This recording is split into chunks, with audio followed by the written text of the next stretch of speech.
Alright, so this right unit's not producing. When we put it in freeze, she starts pulling 3.5 amps.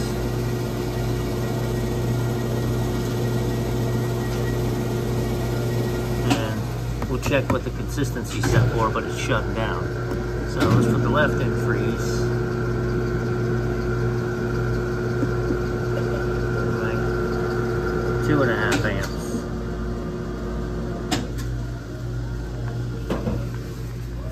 So this unit at 240 volts is only supposed to pull 3.5 amps, but look at the belt and look how misaligned it is. That's not helping things. It is turned on, so I'm not reaching in there yet. So, in case we didn't discuss, we are at a frozen yogurt place.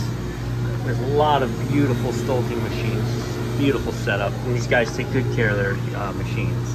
But this one's not making, and it's a slightly thicker product. So I think that's, I'm gonna put it in freeze. We're gonna change it over to the right cylinder. We're gonna turn it on and put it in freeze. 3.3 amps, and all I've done is realign the pulley. Which is still too high. We shouldn't be running 3.3 amps, and we're shutting down, right? So, no bueno.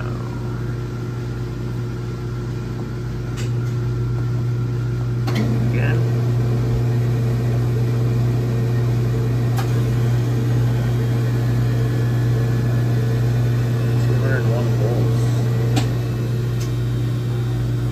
Switch to the left side. Start a comparison. 200 volts, 2 amps, and ironically, this is pulling 2 amps and it's frozen, and this is pulling 2.5 amps and it's not. We may need to run a zero load on this and just see where we're at. Let's go back. So the right is in serve 2, which I'll be super transparent. I had to look up what that meant. Serve 2 means it's satisfied based on consistency. So, which we know isn't right because I don't have consistency. I got liquid. It's funny, it's such a small adaptation. I haven't really done anything. But realigned the pulley, and I pulled a little product and got it running. And now she's running. She's still running higher amps than her partner on the left. Okay, so there's your left side running. And I just fired it up, so that's why your amps are always high. But yeah, you're gonna run down 2.7, 2.8. Okay, right side.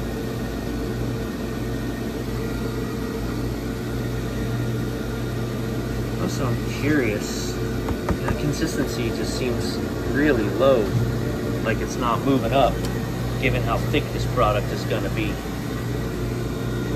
But again, all I did was realign this pulley, and I put my amp clamp on it because I want to see that we're truly pulling the same amount of amps it says we are, and it's spot on. But,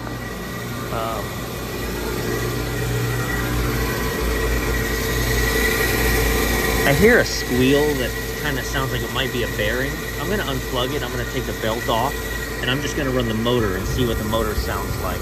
It may be that you have a tiring motor. Alright, I want to put it in clean. Right's on sleep.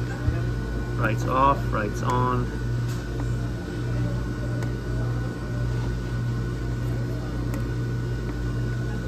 Hang on.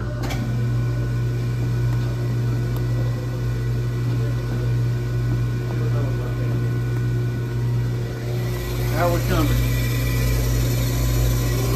You hear that?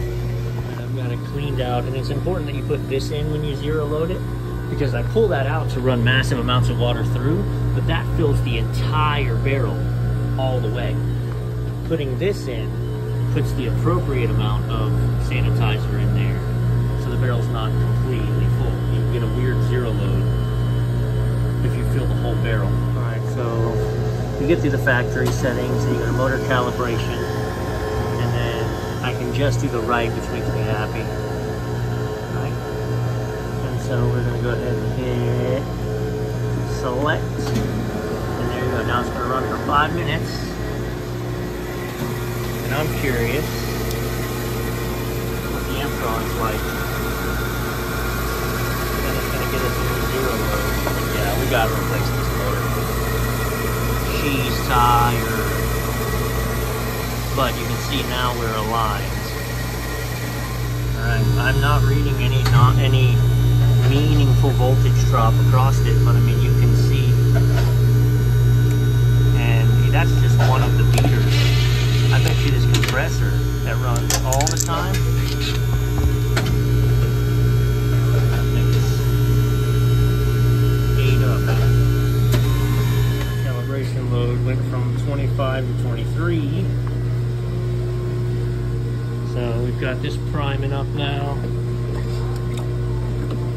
Alright, so we just fired this unit up. Let's go to performance. Change it to the, change it to the right. And 3.3 amps still. 23. Alright, well I think we got it in freeze. Let me make sure. Yep. Now let's wait and see what consistency it freezes to and shuts off at. But we're quoting a new motor for sure. For sure. We shouldn't be running 3.3 amps already. We got consistency. So the motor's still gonna tap out under large amounts of use. So, but I found out my motor is local in-house. So we'll see you soon.